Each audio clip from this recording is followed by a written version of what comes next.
बिस्मिल्लाहिर्रहमानिर्रहीम। अस्सलाम वालेकुम नाज़रीन। प्रोग्राम खबर की खबर के साथ मैं हूं आपका मेज़बान डॉक्टर बुलंद इकबाल। सबसे पहले नज़र डालते हैं आज की टॉप स्टोरीज पर।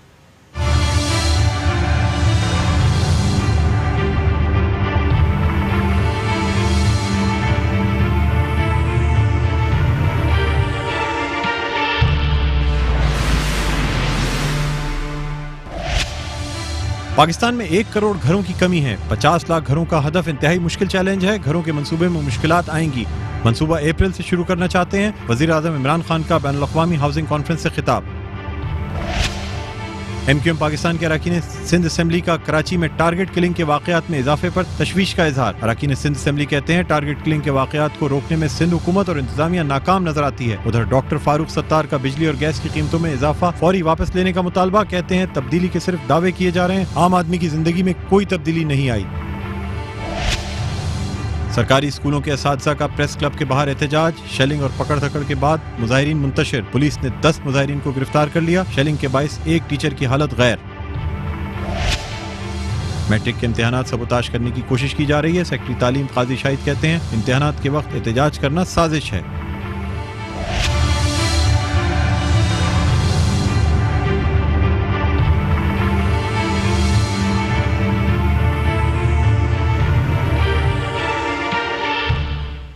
नाज़रीन, स्टोरीज़ आपने देखी। इससे पहले कि हम प्रोग्राम का बाकायदा आगाज़ करें, मेरे आज जो हमारे स्टूडियोज़ में मेहमान मौजूद हैं उनका तारुफ आपसे कराता हूँ। पाक सरजमीन स्टूडेंट्स फेडरेशन के प्रेसिडेंट हैं, मेरे साथ मौजूद हैं इंजीनियर मोहम्मद उस्मान। अस्सलाम वालेकुम, आपको खुशामदीद कहते हैं प्रोग्राम खबर की खबर में।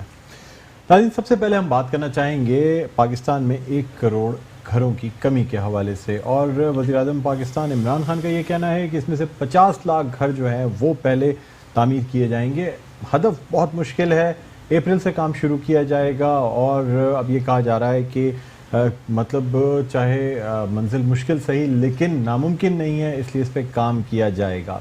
किस तरह से ये 50 लाख घर बनाए जाएंगे? बहुत मुश्किल, मतलब अगर वैसे सोचा जाए तो एक घर बनाना बहुत मुश्किल होता है, कहाँ 50 लाख घर बनाने हैं। फिर क्या मैकेनिज़्म होगा, किस तरह प्राइवेट पब्लिक पार्टनरशिप डेवलप की जाएगी, क्या इसमें हुकूमत जो है वो किस कदर इन चीज़ों को सब्सिडाइज़ करेगी। क्योंकि जाहिर सी बात है घरों के लिए ना सिर्फ ज़मीन चाहिए बल्कि बिल्डिंग मटेरियल, लेबर, इन तमाम चीज़ों की ज़रूरत होती है। इसके अलावा कॉस्ट ऑफ इन्फ्लेशन देखते हुए अगर एक घर का वैसे तखमीना लगाया जाए कि एक फ्लोर तकरीबन कोई 20 से 22 लाख रुपए के दरमियान बनता है, वो भी अगर हम 120 गज़ के घर की बात करें। अगर ये 80 गज़ या 120 गज़ के भी घर बनाए जाएं, एक सिंगल फ्लोर भी बनाया जाए, तब भी ज़मीन की कीमत हटाने के बावजूद अगर गवर्नमेंट इसको सब्सिडाइज़ भी करती है या गवर्नमेंट कॉन्ट्रैक्टर्स को भी लगाया जाता है, तब भी 15 से 20 लाख रुपए की लागत जो है ना वो एक घर को तामीर करने में आएगी। अब ये 50 लाख घर किस तरह बनाए जाएंगे? जो इस वक्त मुआशी हालात हैं, पाकिस्तान के हुकूमत जिस क्राइसिस से गुज़र रही है, तो इन घरों को किस तरह मुकम्मल किया जाएगा, एक बहुत बड़ा सवालिया निशान है। बहरहाल हम इस पर ऑनलाइन बात भी करेंगे, मुख्तलिफ सियासी रहनुमाओं से भी पूछेंगे कि किस तरह से क्या लगता है कि वाकई ये जो टास्क है ये पूरा किया जा सकेगा, या फिर यह है कि बयानात जिस तरह पाकिस्तान तहरीक इंसाफ की हुकूमत पहले दिन से बयानात देती चली आ रही है और इस पर कई दफ़ा तनकीद भी की गई है मुख्तलिफ सियासी जमातों की जानिब से कि पाकिस्तान तहरीक इंसाफ की जो हुकूमत है वो रोज़ाना एक नया 100 रोज़ा मंसूबा दे देती है। ये मंसूबा किस तरह कंप्लीट होगा, कैसे कंप्लीट होगा, क्या इसकी कोई मुद्दत भी फ़िक्स की जाएगी कि इतने अरसे में ये मंसूबा कंप्लीट हो जाना है, या फिर ये कि ये एक बयान की हद तक है? इस पर भी हम बात करेंगे। बहरहाल हमारे साथ चूँकि स्टूडियोज़ में मौजूद हैं पाक सरजमीन स्टूडेंट्स फेडरेशन के इंजीनियर मोहम्मद उस्मान, तो इनसे भी बात करना चाहेंगे। पहले तो आपसे ये जानना चाहूँगा कि स्टूडेंट्स फेडरेशन जो कि इस वक्त मुख्तलिफ यूनिवर्सिटीज़ में, कॉलेजेस में मौजूद हैं, हालांकि वैसे देखा जाए तो हर स्टूडेंट एक एफिडेविट देता है कि वो सियासी सरगर्मियों में हिस्सा नहीं लेगा, फिर भी जो है ना ये तमाम सियासी जमातों के स्टूडेंट्स विंग्स मौजूद हैं। क्या कहते हैं आप? आउज़ुबिल्लाहि मिनश्शैतानिर्रजीम, बिस्मिल्लाहिर्रहमानिर्रहीम। करोड़ों दुरूद हुज़ूर अकरम मोहम्मद मुस्तफ़ा सल्लल्लाहु अलैहि वसल्लम पर और उनके आल। मैं पहले तो आपका बहुत शुक्रगुज़ार हूँ कि आपने मुझे ये इज़्ज़त बख्शी कि मैं आपके चैनल पे आया और अपना पाक सरजमीन पार्टी के ये इज़हार ख्याल करूँगा। देखें, बात अगर मैं पुरानी लेके चलूँ तो ये है कि 9 फरवरी 1984 में एक मार्शल लॉ के दौर में जनरल ज़ियाउल हक ने स्टूडेंट यूनियन पर पाबंदी लगाई, जिसके उस वक्त के तो आप हालात की वजह से तो देखें कि वायलेंस था, असला निकलता था जामियात के अंदर, यूनिवर्सिटीज़ के अंदर, जो है वो एक दूसरे को तलबा पढ़ने के बजाय लोगों को मारते थे, वायलेंस क्रिएट हो रहा था। तो जनरल ज़ियाउल हक साहब ने इस पर बैन लगाया। हम ये कहते हैं कि उनका बैन लगाना, उनका बैन लगाना, साहब आपको मैं एक बात बताऊं कि यूनियन एक अलग चीज़ है, स्टूडेंट्स यूनियन, और सियासी जमातों के यानी पॉलिटिकल विंग्स एजुकेशनल इंस्टीट्यूशंस में होना, मैं वहीं आ रहा हूँ। स्टूडेंट यूनियन का होना यही होता है कि उसको रिजल्ट में फैसिलिटेट करती है। स्टूडेंट यूनियन मदर पार्टीज को फैसिलिटेट करती है, लीडरशिप प्रोवाइड करती है। जब आपने 1984 के अंदर 9 फरवरी को ये बैन लगाया, इस तरह पाकिस्तान के अंदर जैसे 302 का केस है पीनल कोड पे, वो भी गलत इस्तेमाल होता है, तो इसका मतलब ये नहीं है कि हम 302 का केस हटा देंगे। अगर स्टूडेंट यूनियन में वायलेंस होता था, हम एक पैरेलल विंग हैं, हम मदर पाक सरजमीन पार्टी को फैसिलिटेट करते हैं, लीडर्स बना के देते हैं और उनको प्रोवाइड करते हैं ताकि वो आगे जाके एक पाकिस्तान के लिए काम करें, असेंबली में जाएं, अच्छे लेजिस्लेटर्स बने। तो हम ये कहते हैं कि 2017 के अंदर सेनेट में भी ये बिल पास किया कि स्टूडेंट यूनियन से आप पाबंदी हटाएं, क्योंकि लीडरशिप नहीं है। आप इसी वजह से इसका बुरान देख रहे हैं लीडरशिप का, कि आपके पास सारे के सारे 60+ जो है वो लीडरशिप मौजूद है। देखिए उस्मान साहब, पहले आपको मैं एक बात बताऊं। देखिए स्टूडेंट्स यूनियन बिल्कुल एक नुमाइंदा तंजीम जो कि तमाम स्टूडेंट्स इसको वोट दे के लेके आते हैं और फिर उसके बाद वो नुमाइंदा जमात बन जाती है तमाम स्टूडेंट्स की। बात यहाँ ये हो रही है कि स्टूडेंट्स से उनके हाथों से कलम लेके उन्हें असलाह दिया गया।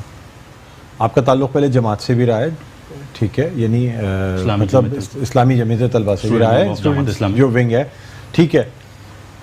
पहले यही सारा काम जो है ना जमात इस्लामी ने किया। उसके बाद जब APMSO का क़याम हुआ तो जाहिर सी बात है शो ऑफ पावर हुआ। जामिया कराची की अगर हम बात करें तो APMSO के हवाले से जामिया कराची का यूनिट सबसे मजबूत यूनिट समझा जाता था, जो कि किसी भी शो ऑफ पावर में सबसे पहले जामिया कराची के यूनिट को एक्टिवेट किया जाता था। देखें डॉक्टर साहब, सर अब वही चीज जबकि एक पाबंदी मौजूद है। सर आपने एफिडेविट दिया था? मैं आपको जी बिल्कुल दिया था, NIT में बिल्कुल दिया था। मैं आपको पहले बात बता दूं, मैं पहले तो ये बात बता दूं कि अगर आपने असलहे की बात करनी है तो आप जमीयत का नुमाइंदा बिठाएं, और अगर APMSO की पावर की बात करनी है तो आप APMSO को नुमाइंदा बनाएं। ये 3 साल की जमात में 2.5 साल का अरसा हो गया स्टूडेंट यूनियन।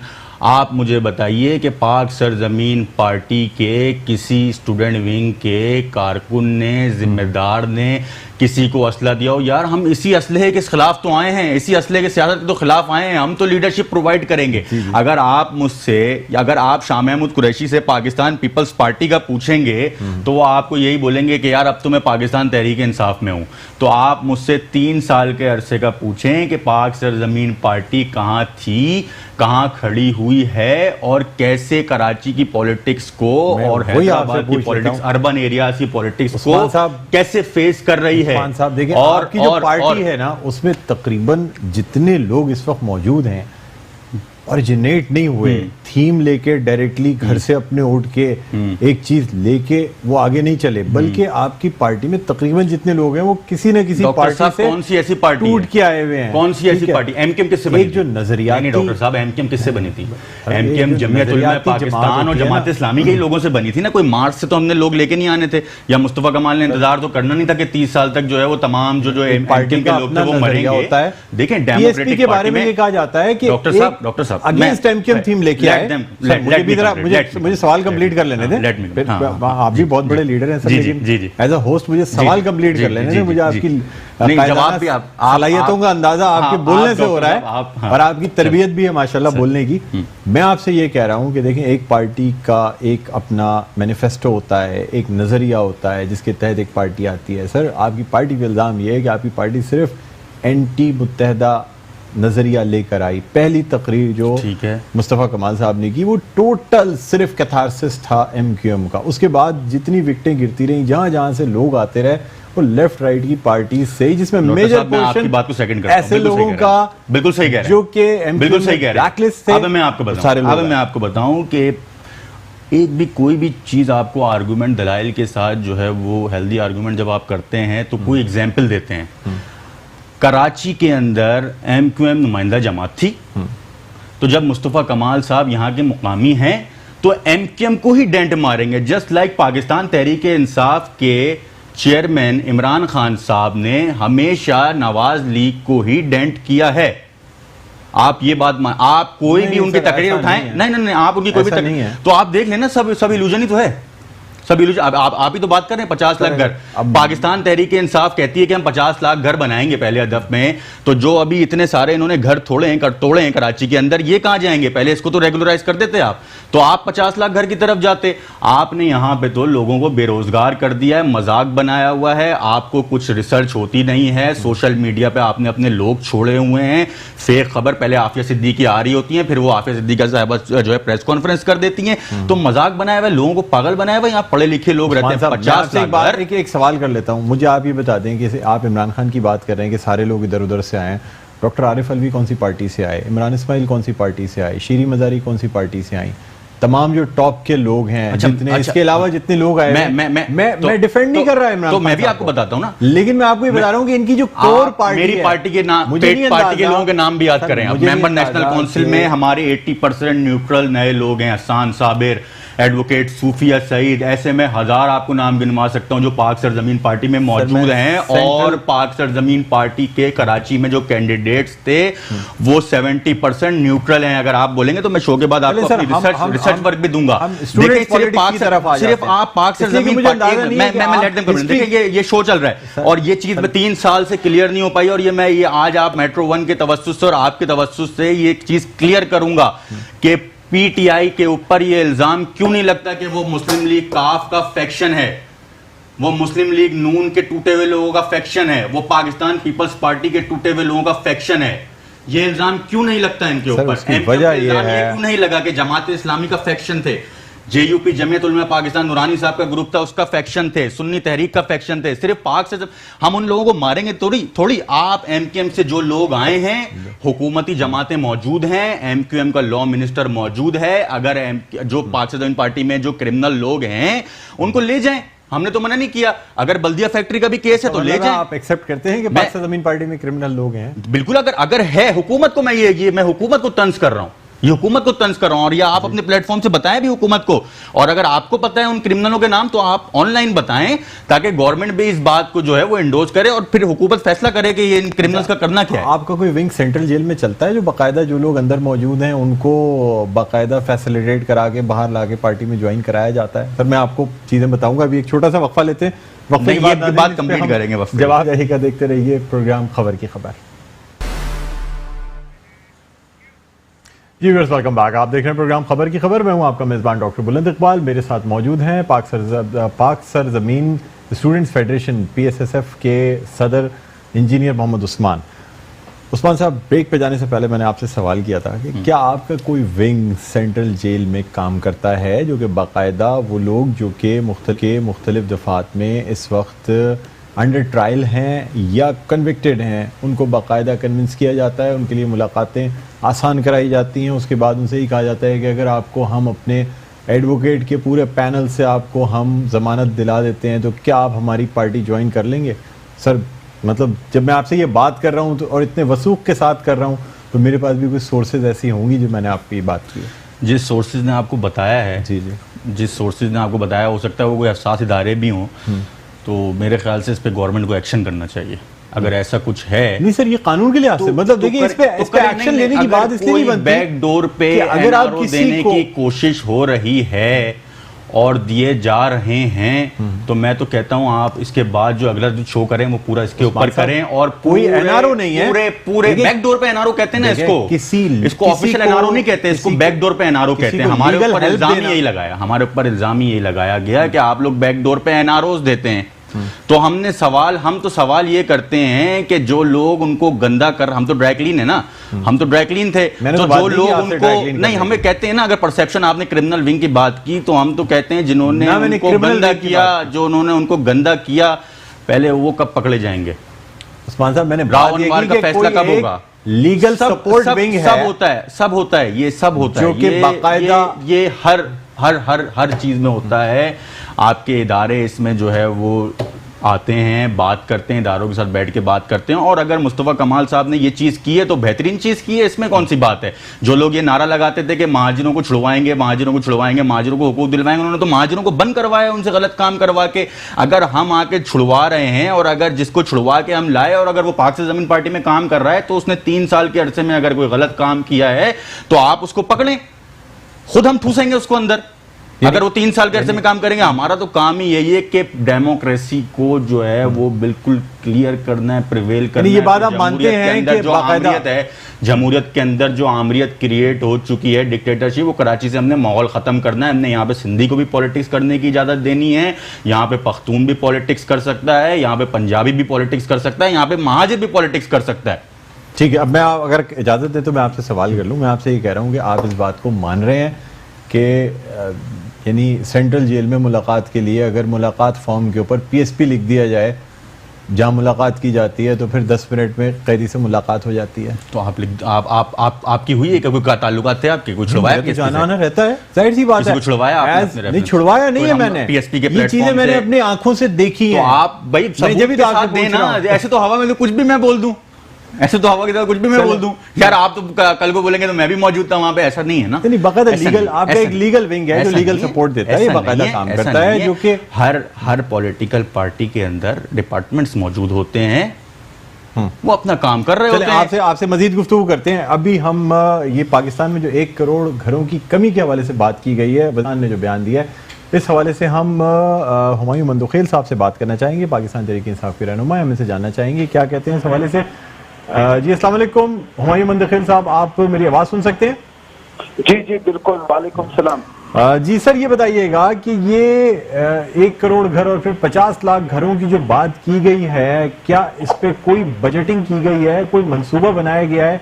पहले भी ये बयान दिया गया, 100 रोज़ा प्लान की बात की गई, अब ये कहा जा रहा है कि अप्रैल से इस पे काम शुरू होगा, फिर रमज़ान आ जाएंगे, फिर ईद है, फिर बकरीद है, तो क्या इसी तरह ये बयानबाजी होती रहेगी या कोई प्रॉपर प्लानिंग भी की गई है? देखिए, ये बहुत बड़ा प्रोजेक्ट है और ये इसका असर पाकिस्तान की इकोनॉमी पर होगा, इससे पाकिस्तान का GDP बढ़ेगा, और 50 लाख घर बनाना कोई आसान काम नहीं है। तो इसके लिए तैयारी जो है ना, वो भी बहुत एक मजबूत तैयारी चाहिए, और उसके लिए पूरी प्लानिंग है। इसके कई वो है कंपोनेंट्स हैं। एक तो इसका कंपोनेंट है कंस्ट्रक्शन है, एक उसके फाइनेंसिंग का है, इसके लिए लैंड की जरूरत है, तो ये, और इसके लिए जो लॉज हैं और कॉन्ट्रैक्ट डॉक्यूमेंट्स हैं, फिर इस पर डिजाइनिंग होनी है, बहुत सारे कंसल्टेंट्स और कॉन्ट्रैक्टर्स आने हैं, उसके पूरे एक ट्रांसपेरेंट तरीके से करना है कि उसमें पैसा भी इन्वॉल्व है, बैंकों को इन्वॉल्व करना है जो उसको फाइनेंस करेंगे, और उसके मुख्तलिफ पैकेजेस बनेंगे बहुत ही गरीब लोगों के लिए, उससे थोड़े बेहतर। हुमायूं मंदोखेल साहब, आप मेरा सवाल सुनिएगा। आपकी हुकूमत को आए हुए तकरीबन अब 9 महीने का अरसा होने को आ रहा है सर, क्या इन 9 महीनों में आज तक कोई फिजिबिलिटी बनाई गई है कि 50 लाख घरों में पहले फेज में कितने घर बनाए जाएंगे, कितनी लागत आएगी, पैसे कहां से आएंगे, पब्लिक प्राइवेट पार्टनरशिप होगी, हुकूमत सब्सिडाइज करेगी, फंड्स कहां से जनरेट किए जाएंगे? सर, बयान देना तो बहुत आसान है ना, मैं भी कह दूं कि मैं जो हूं अगले 10 रोज में 10 लाख घर बना दूंगा, मुमकिन तो नहीं होगा ना सर? कोई पेपर वर्क, कोई फिजिबिलिटी, कोई चीज, कोई ऐलान, कुछ ऐसी चीज हुई है? देखिए, अभी तक इसी पे काम हो रहा है। देखिए, बहुत सारे शहरों में ये लोगों को इनवाइट भी किया गया है कि जो वो अप्लाई करें, इससे पता चलेगा कि जी कितने घरों की एक्चुअल कहाँ पे कितने लोगों को जरूरत है। यानी आप कोयटा में सर्वे करते हैं, आप फैसलाबाद में करते हैं, गिलगित में करते हैं, आप पेशावर में करते हैं, कहीं पे भी करते हैं, तो पता तो चले कि जी 50 लाख घर की डिस्ट्रीब्यूशन क्या होगी। तो उसके लिए बहुत ज्यादा काम चाहिए, ये कोई आसान काम नहीं है। इसका सिर्फ जो यानी एक प्रोजेक्ट का डिजाइन है, उसमें महीने चाहिए होते हैं, ये उसमें बहुत सारे डिजाइनर्स, कंसल्टेंट्स इन्वॉल्व होंगे, उसमें बहुत सारे कॉन्ट्रैक्टर्स इन्वॉल्व होंगे। गवर्नमेंट जो है ना, बहुत सारे केसेस में लैंड देगी और बहुत सारे केसेस में जो इन्वेस्टर्स हैं या जो कॉन्ट्रैक्टर्स हैं वो अपनी लैंड लेके आ सकते हैं जिसको वो चार्ज कर सकते हैं। गवर्नमेंट लैंड देकर के उसे सब्सिडाइज करेगी। लैंड बैंक बनाना चाहती है गवर्नमेंट इसमें, और बैंक को कहा गया है, बैंक को इंसेंटिव दिया गया है इनकम टैक्स में कि वो इसको फाइनेंस करे। जैसे ज़रूरी है, स्मॉल एंड मीडियम एंटरप्राइज है, और ये कंस्ट्रक्शन ऑफ हाउसेज के लिए गवर्नमेंट ने बैंकों को इंसेंटिव दिया ताकि लोगों को लोन दिए जाए। तो ये काम एक मरतबा शुरू होगा तो फिर बड़ी स्पीड से चलेगा।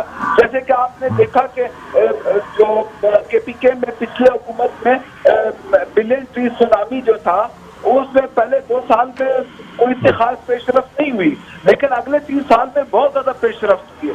तो ये तो बड़े प्रोजेक्ट होते हैं, इसके लिए बहुत ज्यादा मनसूबाबंदी, बहुत तैयारी चाहिए होती है। हुमायूं मंदोखेल साहब, मैं आपसे ही पूछना चाह रहा हूं कि देखिए, कोई भी फिजिबिलिटी बनाने के लिए, कोई मंसूबा कंप्लीट करने के लिए एक थिंक टैंक बनाया जाता है, एक कमेटी बनाई जाती है, प्रोमिनेंट लोगों को उसमें रखा जाता है और बाकायदा फिर उस मंसूबे के लिए फिजिबिलिटी तैयार की जाती है।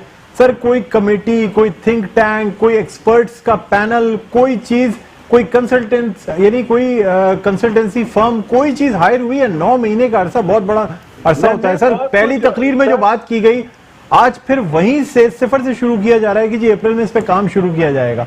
किन बेसिस पे काम शुरू किया जाएगा सर? हो चुका है, इसमें ये आइडेंटिफाई कर लिया गया बहुत सारे शहरों में कि कितने लोगों को चाहिए। ये कॉन्ट्रैक्टर की प्री क्वालिफिकेशन के लिए कहा गया है, लोगों ने अप्लाई किया है, कंसल्टेंट की क्वालिफिकेशन के लिए अप्लाई किया गया है, लैंड आइडेंटिफाई की गई है, मजीद आइडेंटिफाई हो रही है, और ये सारा बहुत कुछ एक प्रोसेस है। ये इंशाल्लाह 1-2 महीने में इसका बिल्कुल खुल करके सब कुछ आ जाएगा, फिर आप भी जान जाएंगे, सब जान जाएंगे। बिल्कुल, बहुत शुक्रिया। हुमायूं मंदोखेल साहब, रहनुमा पाकिस्तान तहरीक इंसाफ, हमारे साथ मौजूद थे।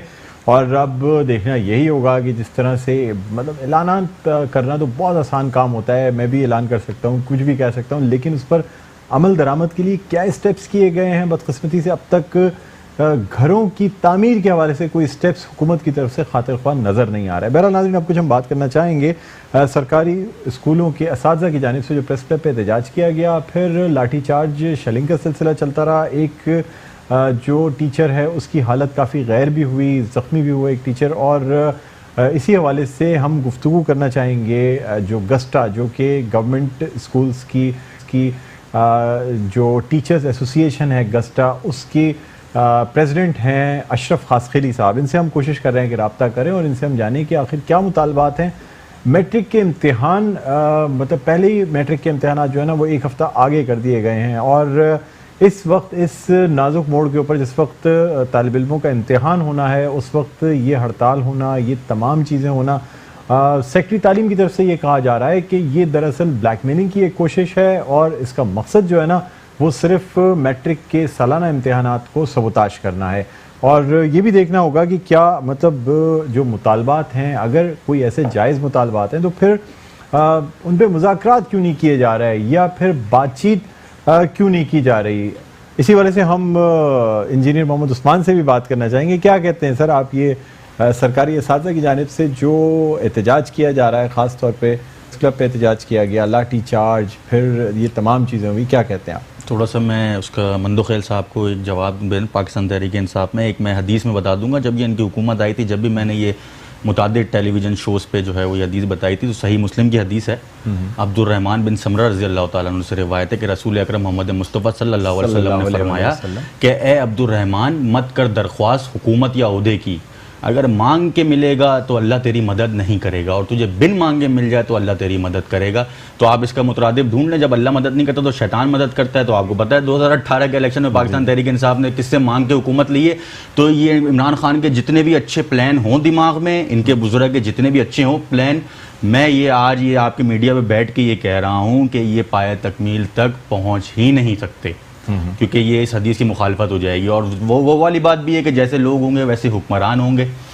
तो ये सारी बातें हैं। बाकी जो है वो एहतजाज का, आप असातिज़ा के हवाले से कुछ बता दें, फिर मैं आपसे बाकी एहतजाज का जो बात करूँगा। एहतजाज का जो है वो सबको आईनी हक है। तो पाकिस्तान पीपल्स पार्टी को इसमें परेशान नहीं होना चाहिए कि अगर असातिज़ा कर रहे हैं कि वो मैट्रिक के इम्तिहान मुलतवी करें, तो अपॉर्चुनिस्ट ये लोग भी हैं ये लोग भी तो लड़ते हैं इलेक्शन से पहले किसी भी चीज़ पे, किसी भी दो पॉलिटिकल पार्टी पे या असेंबली के अंदर जो नूरा कुश्ती करते हैं, ये लोग भी तो वोट के लिए करते हैं। तो अगर वो कर रहे हैं तो उनके भी जायज़ हुकूक मानने चाहिए, वो भी अपॉर्चुनिटी लेंगे। हम बात करना चाहेंगे अशरफ खासखेली साहब से, जो कि गस्टा के प्रेसिडेंट हैं। इनसे जानना चाहिए क्या मुतालबात हैं, क्यों ये एहतजाज किया जा रहा है। अस्सलाम वालेकुम अशरफ खासखेली साहब, आप मेरी आवाज़ सुन सकते हैं? जी जी बिल्कुल, आपकी आवाज आ रही है जी। मुझे बताइएगा ये जो एहतजाज किया जा रहा है क्या मुतालबात हैं आपके इस हवाले से? देखें जो हमारा आज का जो प्रोटेस्ट था, इसमें प्रीवियस 6 मंथ से सेक्रेटरी मिनिस्टर ने हमारे इश्यूज एग्रीड किए हुए थे। एक था मैनेजमेंट कैडर, ये एज कैडर के या डीएमजी ग्रुप के बंदे अफसर एजुकेशन में लाना चाहते हैं। हम कह रहे हैं कि एजुकेशन के अफसर होना चाहिए। अगर रेवेन्यू वालों को शेयर मिल रहा है तो हम एजुकेशन वालों को भी रेवेन्यू में भेजें।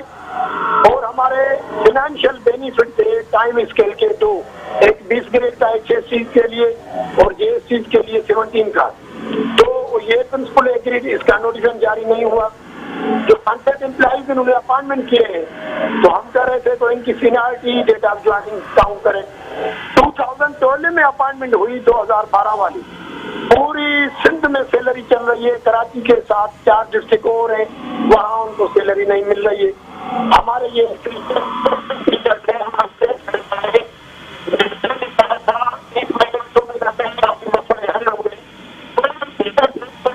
आपकी आवाज मुझे क्लियर नहीं आ रही है, आवाज मुझे क्लियर नहीं आ रही है। हम आपसे दोबारा राब्ता करने की कोशिश करते हैं। अशरफ खासखेली साहब, आपकी आवाज क्लियर नहीं है। अगर आप किसी ऐसी जगह हैं तो आप कुछ सिग्नल ऐसी जगह पे हैं जहां आपके सिग्नल्स आ सकें। कुछ थोड़ी बहुत जहां तक मैं समझ पाया कोई कैडर का आपका मसला है और ये तमाम चीज़ें जिस पे एहतजाज किया जा रहा है।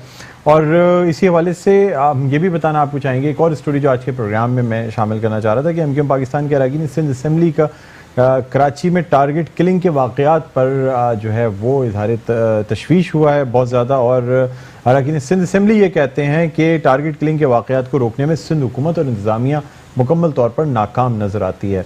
और जिस तरह से यके बाद दिगरे जिस तरह से टारगेट किलिंग की या तो कोशिश की जाती है या टारगेट किलिंग्स होती हैं, सिलसिला रुकता हुआ नहीं नज़र आ रहा। कभी किसी की यूनिट ऑफिस पे फायरिंग की जाती है, कभी किसी लीडर को शहीद कर दिया जाता है। तो ये क्या वजह है कि कराची को इस तरह निशाना बनाया जा रहा है? हमारे साथ इस मौजू पर गुफ्तगू करने के लिए मुत्तहिदा कौमी मूवमेंट पाकिस्तान के रहनुमा साजिद अहमद साहब मौजूद हैं। अस्सलाम वालेकुम साजिद भाई, खुशामदीद कहते हैं प्रोग्राम। जी वालेकुम सलाम। हाँ, ये बताइएगा सर कि ये टारगेट किलिंग के जो वाक़यात हो रहे हैं, ये क्या वजह है? कराची को आप क्या समझते हैं, क्यों टारगेट किया जा रहा है इस तरह तमाम सियासी जमातों में? और अब देखें आपके सामने मुफ्ती तकी उस्मानी साहब के ऊपर जिस तरह से फायरिंग की गई और जिस तरह से ये तमाम वाक़यात हुए, क्या समझते हैं सर, ये कोई सियासी हरीफ इस तरीके से निशाना बना रहे हैं हालात का फ़ायदा उठा के, या फिर कोई तीसरा हाथ इसमें इन्वॉल्व है?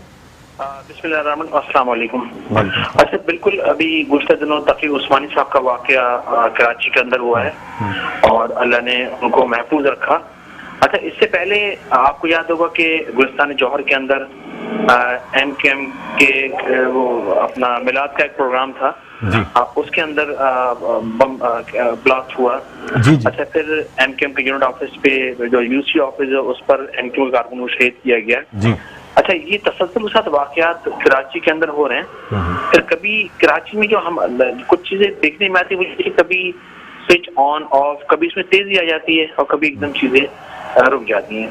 अच्छा, मौजूदा जो मैं समझता हूँ कि रेंजर्स ने बहुत अहम इसमें किरदार अदा किया है कि MQM के जो ऑफिसेस पर हमले हुए उसमें जो लोग इन्वॉल्व थे उनको गिरफ्तार किया है और उनको ये यकीनन वो खराज तहसीन के लायक हैं। अच्छा, जो मौलाना तकी उस्मानी साहब का इंसिडेंट वाक़या हुआ है या इसके बाद चीजें दिख रही हैं हमें, मैं समझता हूँ कि ये इस सारा इस सिनारियो को जिस तरह से इंडिया पाकिस्तान के जो मौजूदा हालात हैं, यकीनन जो बैरूनी कुव्वतें ताकतें हैं पाकिस्तान को डिस्टेबल करने की कोशिश कर रही हैं। अच्छा, उनकी ख्वाहिश पाकिस्तान के अंदर जेंट वाक़यात करवाए जाएं ताकि पाकिस्तान के अंदर शिया सुन्नी एलिमेंट या कौमियत की बुनियाद पर, क्योंकि मजहबी एलिमेंट ऐसा होता है जिसमें जज्बात बहुत ज्यादा लोगों के उभर जाते हैं, सामने आ जाते हैं, लोग मुश्किल हो जाते हैं। अच्छा, ये लोगों को मुश्किल करने का तरीका वारदात है और डिस्टेबल करने का पाकिस्तान को एक हर बार हो सकता है जो कि पाकिस्तान के इदारों ने यकीनन कोशिशें कर रहे हैं। आपको याद होगा कि नेशनल प्लान बना पूरे पाकिस्तान के अंदर, वज़ीरिस्तान, सवादीर, तखजात के अंदर ऑपरेशन हुआ, सैकड़ों हमारे नौजवान उसमें शहीद भी हुए, और लेकिन कई दहशतगर्दों का भी इन्होंने खात्मा मुकम्मल तौर पर किया। लेकिन अब जो इक्का दुक्का जो वाक़यात इस किस्म के होते हैं, उसका मतलब ये कि वो दहशतगर्द अपनी मौजूदगी का एहसास दिलाते हैं और बताते हैं कि हम मौजूद हैं, हम प्रेजेंट हैं, हम जब चाहें हमारे हाथ में सिस्टम है, कंट्रोल है, हम जब चाहें अमन को तहवाला करते हैं, वायलेंस फैला सकते हैं एक तरीके से, यानी कि अफरा तफरी की सिचुएशन या एक गैर यकीनी सूरत हाल, और ख़ासतौर पर कराची चूँकि इकनॉमिक हब है और जाहिर सी बात है अगर कराची को टारगेट किया जाता है तो पूरा मुल्क डिस्टर्ब होता है, इसलिए खासतौर पे दहशत फैलाने की कोशिश की जाती है। बहुत शुक्रिया साजिद अहमद साहब, आपने मेट्रो वन न्यूज़ को वक्त दिया। इंजीनियर मोहम्मद उस्मान साहब, जाते जाते एक शॉर्ट लास्ट क्वेश्चन, बिल्कुल जिसका बहुत शॉर्ट शामिल है। जी जी मैं जानता हूँ, बिल्कुल आपके हमारे 2 महीने पहले 2 लोग शहीद हुए और 2 लोग जख्मी हुए, तो हमारा भी इसमें बहुत बड़ा क्रेडिट है। और सर क्रेडिट नहीं है, नुकसान आपका हुआ है, नुकसान भी हुआ है। और हमने 2016 के बाद सैयद मुस्तफ़ा कमाल भाई ने जब से पॉलिटिकल पार्टी का आगाज़ किया है, उसके बाद से हालात ठीक हुए हैं, लोग यूटिलाइज नहीं हुए, वरना मुत्तहिदा कौमी मूवमेंट पाकिस्तान आज जो टेररिज्म पे रो रही है, जैसे ये साजिद अहमद साहब रो रहे हैं, इन्होंने ही लोगों को क्रिमिनल बनाया है, इन्होंने ही लोगों को जो है वो असला उठाने पे मजबूर किया है। हमने लास्ट क्वेश्चन आपसे करना चाह रहा हूँ, 2018 के जनरल इलेक्शन से पहले बड़े दावे किए गए थे सर, क्या मतलब एक सीट का वोट बैंक भी नहीं था पाक सरजमीन पार्टी का? नहीं तो कोई बात नहीं, एक सीट नहीं निकाली तो क्या हुआ, दोबारा लेंगे। आपको मैं इस प्लेटफॉर्म से बताना चाहता हूं कि पाक सरजमीन पार्टी को जब 2016 में आए तो बहुत सारे चैलेंजेस का सामना था। हमने ऑर्गेनाइजेशन बनानी थी, हमने जो है वो अल्ताफ़ हुसैन ऑपरेशनल था, उससे लड़ना था, पॉलिटिकल ओपोनेंट्स मौजूद थे, उनसे करना था, हमें बहुत पावर शोज़ करने थे, और हमने अपने इलेक्शन में रजिस्ट्रेशन करानी थी, इलेक्शन सिंबल को जो है वो उसकी मार्केटिंग करनी थी। हमें 2 साल में उस पर हमने 44 के 44 पूरे 44 में से 43 पे इलेक्शन हुए, 43 कैंडिडेट्स खड़े किए, 21 नेशनल असेंबली के कैंडिडेट्स थे। 2 साल की पार्टी ने 21 नेशनल असेंबली के कैंडिडेट्स खड़े किए, और ये मैं आपको तवज्जो से बताना चाहता हूँ, मेट्रो वन न्यूज़ पे ये लाइव लोग भी देख रहे हैं, कराची की आवाम भी देख रही है, हैदराबाद की आवाम भी देख रही है, और पाकिस्तान की आवाम भी देख रही है कि पाक सरजमीन पार्टी ने कराची के अंदर 1,40,402 वोट सिक्योर किए हैं। 1,40,402 इस 2 साल की पार्टी ने किए हैं, और 4 सीट पे हमारे साथ जो हुआ है, इस तमाम चैनल ने जो है वो टिकट दिखाए। अरशद वोरा की सीट पे NA 254 पे जो है वो 306 पोलिंग स्टेशन में से सिर्फ और सिर्फ 21 का रिजल्ट आया। चलिए सर, और 8,222 अपने इख्तिताम की चले फिर कभी और करेंगे। जहां तक आप बात कर रहे हैं अरशद वोरा की, अब तो उनकी सीट ही कैंसिल हो गई है, जो खासतौर पे आप लोग बैठे हुए थे उसको वकेट करके फिर उसके बाद उनको पार्टी ज्वाइन करानी चाहिए थी। नहीं, वो 22 अगस्त के पास, वो 22 अगस्त के बाद उन्होंने छोड़ा, इस वजह से उधर नहीं छोड़ा। मोहम्मद उस्मान साहब, आपने में ज्वाइन किया। नाज़रीन, तमाम मौजू पे कोशिश यही रही कि जो बातें या जो मौजूआत हैं वो खुल के आपके सामने बात की जाए। मुझे बुलंद इकबाल को इजाज़त दीजिए, अपना बहुत ख्याल रखिएगा, अल्लाह हाफ़िज़।